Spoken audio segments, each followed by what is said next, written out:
Good morning. This is Melanie Burke with the Meristem Minute. This morning, we have Izaak Rathke here to talk to us about residue breakdown, especially creating value in the cover crop and wheat stubble platform. So, Izaak, talk to us about the evolution of excavator and the introduction of excavator AMS. Okay, good morning, Mel.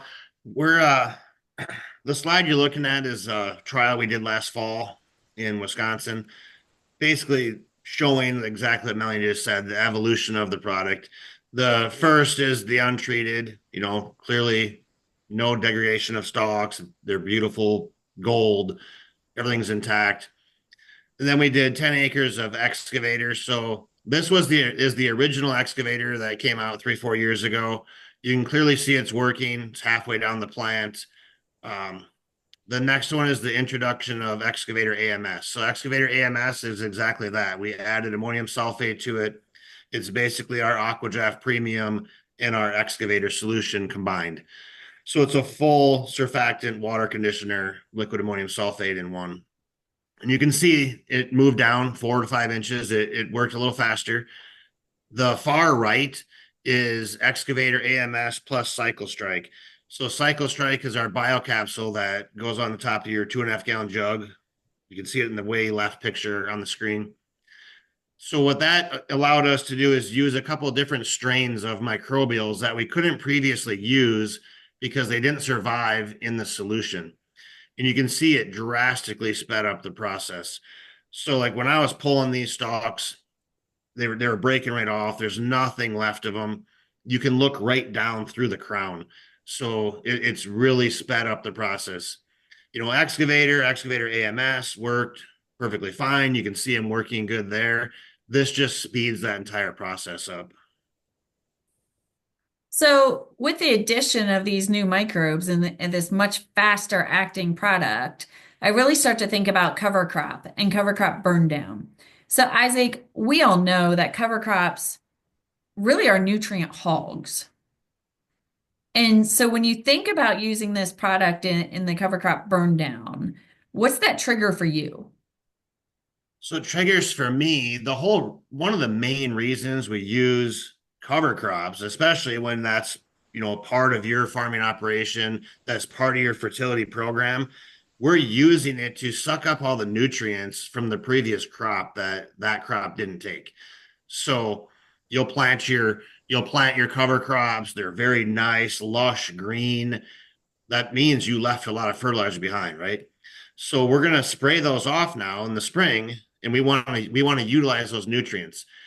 And you can spray it normally with your Roundup and 2,4-D and wherever your burn down pass is, and you'll get some of the nutrients, but you won't get all of them. When you let them break down naturally and slowly, you'll lose a lot. They'll carbon off. If the crop isn't available to it, they can leach. So with the addition of excavator AMS, we not only will burn them off quite a bit faster, as you can see in the picture on the bottom left, and we'll talk about that a little bit more, but you're breaking those nutrients down very fastly, and they're going into the soil immediately, and they're 85-90% available to the plant as soon as they break down. The bottom left picture is a burn down scenario with and without excavator AMS, and we just noticed drastically faster burn down. You know, in the spring, it's cold, it's wet. The chemicals don't seem to work as fast, even loading your normal surfactants in. But when we put excavator AMS in, we like doubled the speed of it. So those were sprayed exactly the same time on the left side there. The bottom right picture and the next pictures on the right are just cover crop and no cover crop. So this was sprayed then end of July, first part of August last fall. So this was wheat stubble, 80, 90 bushel wheat. And I guess I never thought that wheat was that much of a restrictor to planting, but you can see the drastic differences in these pictures. So the untreated, we had 50 to 60% of the stand compared to where we treated with excavator on the right.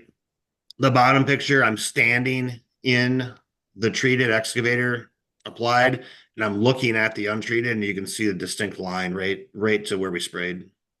So you're getting a better stand. This is also, in the southern areas where they do double cropping on soybeans after wheat, you're going to see the same thing, right? You're going to have a better stand. You're going to have better seed to soil contact. Your stubble is still there. It's not gone. It's hollowed out and it's brittle. So you're going to plant right through it.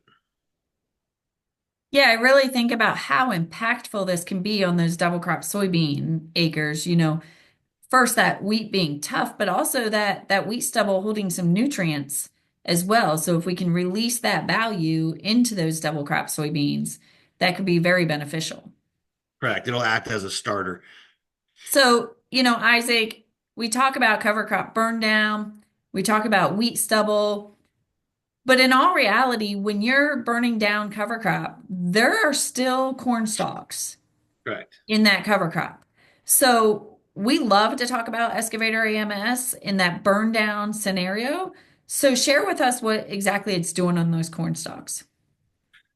So it's breaking them down at a rapid pace, just like in the previous slides we talked about. You're going out there, you're applying anyway, so it's not an extra trip. If you couldn't get it out in the fall, this is an excellent spot to put it. It's still going to help you with planting. You're usually doing your burn down a couple of weeks before you're planting. So it's going to help break down those stalks. It's going to release nutrients. It's going to help with insect and different things like that. Um, and you're going to get that nutrient release later in the season. You're going to get it in, mid to later July when you're running out of gas from your applied fertilizers. It's a nice bump of basically 100 pounds of 10, 30, 30 is the average what we come. Sometimes it's higher, sometimes it's lower, but the average we've came up with every time we tested it is 100-pound equivalent of 10, 30, 30 per acre. And that's a big bump, mid to late July when you're running out of juice. So talk to us about specifically, you've been involved in some very detailed trials about that nutrient timing and even that Mhm. nutrient value. So share with us what you've experienced. So the bullet points represent 15 days. So the first bullet point was our application date, and then it's 15 days. Every 15 days, we soil sampled and tissue sampled after this, just to kind of see when our release was and where it was in the plants and all that. So 45 to 60 days underwater, this was irrigated. So depending on the year, if you have a wet year, it'd be similar to this. If you have a dry year, it's going to take a little bit longer. But right around that 45 to 60 days is where it released, as you can see in the graph. And if you look farther out, we talked earlier about how much more available those nutrients are. You can see our blue line dip down below the check line, and that's because they went into the plant. The plants use those nutrients that were released, and the other line will represent your fertilizer, where it's just kind of staying stagnant. So they are more available. They're available. They're available a lot faster, and you are getting that nutrient release that we talk about. The phosphorus. First one's nitrogen. This one's phosphorus. This one started a little bit higher and just kind of stayed higher the entire time. So just showing the same thing. So Potash again. You can see that 45 to 60 days is where we're getting the release. So, Isaac, these studies of nutrient release really came from our last version of Excavator. Correct. So, is it safe to assume that with Excavator AMS, that timeline could potentially move forward a little bit and be a shorter amount of Yeah. time till release? Yeah. I mean, the new product is so much faster. So it is going to give you, we don't know exactly, obviously, because we haven't tested it, but I'm sure we will in the future here. It is going to be faster. Like when I showed those slides on the evolution of the product, that was only 15 days after application. And that was last fall. And our average temperatures were 29 degrees day and night. So I think it was 34 to 36 during the day and like 18 or 20 at night. So our average temperature was 29 degrees and we're not noticing. It didn't really affect it. It worked super fast. I mean, that was 12 to 15 days and that was the results we had. I go out to that field and I watched it throughout the winter. Those stalks were just laying over. They were tipping over throughout the winter. You go out there now and their pith is all gone. I mean, the nutrients are completely released, which also helped us with insects and disease because that's where they carry over, right? So they live in that pith. Well, if you eliminate the pith, they can't overwinter.